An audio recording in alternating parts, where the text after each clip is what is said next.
Chapter 1. The Last Cup.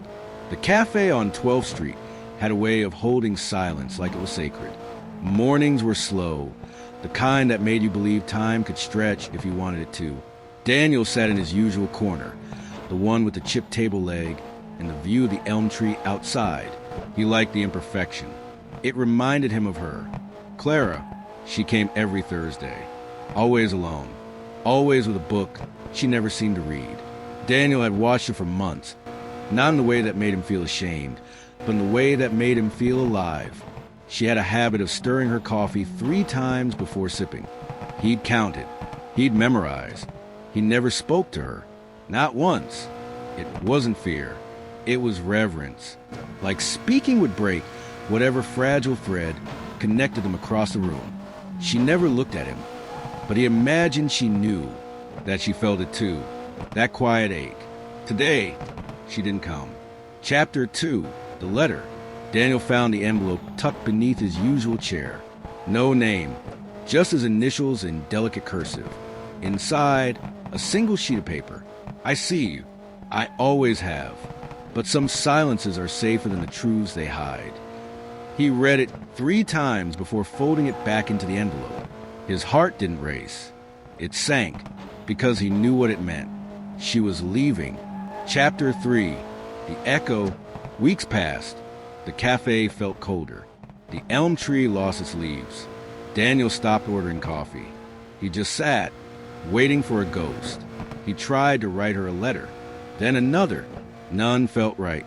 He didn't know her address. He didn't even know her last name, but he knew her silence, and that was enough to mourn. Chapter 4. The return. Spring came. The cafe bloomed with noise again. Daniel stopped going. He took walks instead. One morning, he found himself on 12th Street, not by intention but by gravity. She was there. Same table, same book, same stirring. He walked past her. She didn't look up. Some loves are meant to be felt, not lived. And Daniel understood. Chapter 5. The quiet between us. Years later, Daniel would tell the story to no one.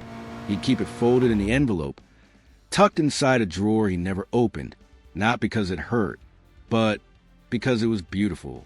And some beauty is too fragile to share. Chapter 6. Clara's apartment. Clara lived on the 3rd floor of a building that smelled faintly of old wood and lavender. Her windows faced west, catching the last light of day like a secret.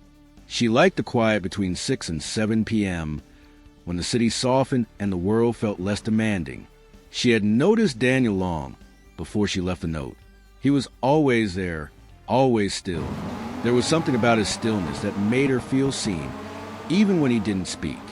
But Clara had learned long ago that some men carry silence like armor, and she had no sword to pierce it. She wrote the note on a whim, folded it with trembling fingers, left it beneath his chair, and walked away before she could regret it. She didn't expect a return. Chapter 7. Daniel's past. Daniel once loved a woman named Elise. She had a laugh that made strangers smile, and a way of holding his hand, like it was the only thing keeping her tethered to the earth. They were together for 7 years. Then one morning, she left a note on the fridge.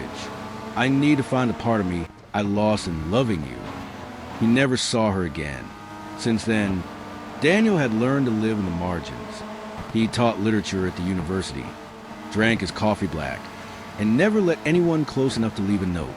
Until Clara. Chapter 8. Thursday again. Clara returned to cafe on a Thursday. She didn't know why. Habit, maybe, or hope. Daniel was there. She sat at her usual table. He looked up. Their eyes met for the first time. It wasn't dramatic. No music swelled. No breath caught. But something shifted. He nodded. She nodded back. And that was enough. Chapter 9. Conversations. They began speaking in fragments. Nice weather today. Yes, the elm's blooming early. I miss this place. I never left. Each word was a thread. Each silence a stitch. They never spoke of the note. They never spoke of the years. But they spoke. Chapter 10. The walk. One evening, Daniel asked if she wanted to walk. She said yes. They walked without destination, through streets that held memories neither had shared, past bookstores, closed bakeries, and the park where a jazz musician played to no one. Clara stopped. Do you ever wonder what would have happened if we'd spoken sooner? Daniel looked at her, then at the sky. I think we needed the silence first. She smiled, and for the first time, he felt the ache soften. Chapter 11, the photograph. Clara kept the photograph in her wallet. Faded, creased, nearly illegible. A boy with dark eyes and a crooked smile. Her brother, Julian. He died when she was 23. Motorcycle accident. No helmet. No goodbye. She never talked about him. But one evening, as she and Daniel sat beneath the elm tree, she pulled it out and placed it on the table. He used to say silence was the loudest kind of love. Daniel didn't speak. He didn't need to. He reached across the table and turned the photo gently, as if touching memory itself. Chapter 12, the bookstore. Daniel took Clara to a bookstore tucked behind a florist. It smelled of paper and rain. The owner, Miriam, was 82 and blind in one eye. She greeted Daniel like an old friend. Clara wandered the aisles, fingers trailing spines like piano keys. She stopped at a poetry collection. Rilke, opened to a random page. Let everything happen to you, beauty and terror. Just keep going. No feeling is final. She read it aloud. Daniel closed his eyes. That night, he dreamt of Elise for the first time in years. But her face was blurred, and Clara's voice echoed instead. Chapter 13, the letter she never sent.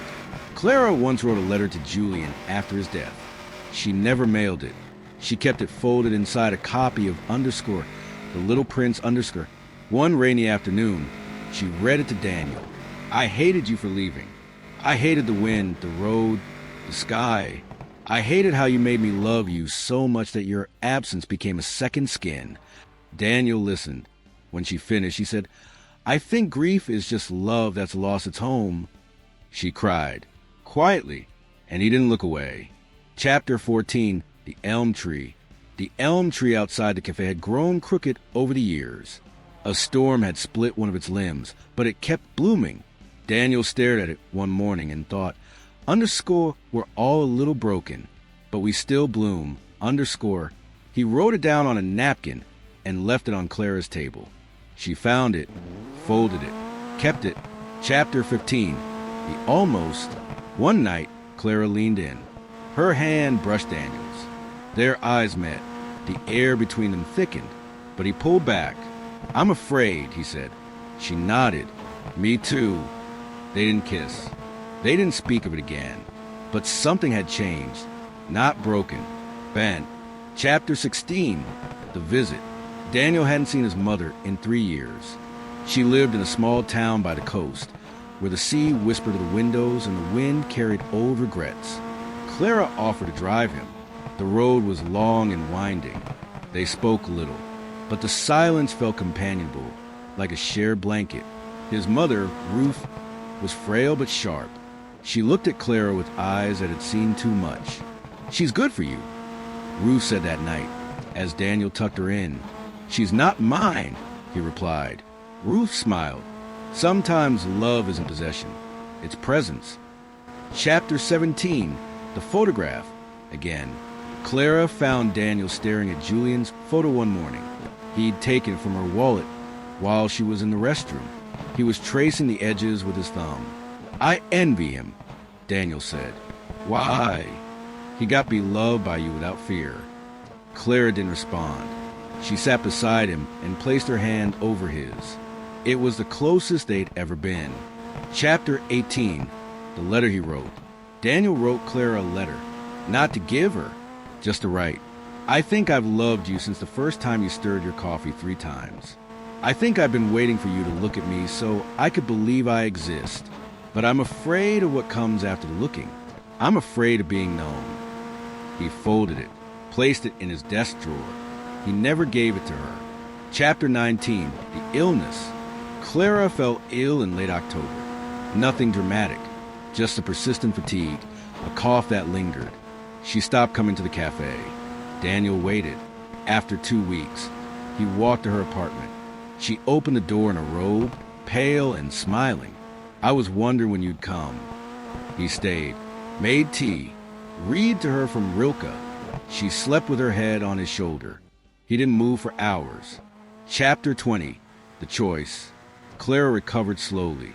When she returned to the cafe, she looked different, softer, more fragile. Daniel took her hand one morning. "I want to try," he said. She looked at him, eyes full of years. "Try what?" "Us." She smiled. "We've already been trying. We just didn't know it." They didn't kiss, but they didn't need to.